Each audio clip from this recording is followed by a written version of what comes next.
মুহূর্তের ভিতরেই শাকিব খানের প্রিন্স মুভির শুটিংয়ের একটি ভিডিও ফাঁস হয়ে গেল, যেখানে শাকিব খানকে রাগান্বিত দেখা যাচ্ছে হাতে পিস্তল নিয়ে। যেখানে এই শ্যুটটি আসলেই অসাধারণভাবে ছড়িয়ে পড়েছে অনলাইনে।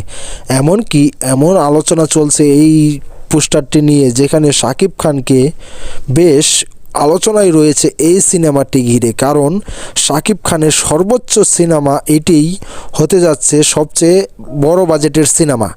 এমনকি সেই শ্রীলঙ্কা থেকে শুটিং শেষ করে প্রিন্সের পরিচালক আসিফ মাহমুদ বর্তমানে আছেন ভারতের টানা 10 দিন শুটিং ধরে করছে, যেখানে কোনো গ্যাপ নেই। কারণ বর্তমানে হাতে সময় খুবই কম, যেখানে ছবিটি শুটিং শেষ করে সেখানে এডিটিংয়ের কাজ করতে হবে, এমনকি তারপরে এখান থেকে টিজার দিতে হবে। এই ব্যস্ততার কারণেই কোনো গ্যাপ না দিয়েই ছবির শুটিং একটানা চালিয়ে যাচ্ছে। আসলে আপনারা কি মনে করেন? অবশ্যই কমেন্ট বক্সে কমেন্ট করে জানাবেন। আর চ্যানেলে নতুন দর্শক হয়ে থাকলে চ্যানেলটাকে সাবস্ক্রাইব করে আমার পাশেই থাকবেন। আর পেজ থেকে থাকলে অবশ্যই পেজটাকে ফলো দেবেন।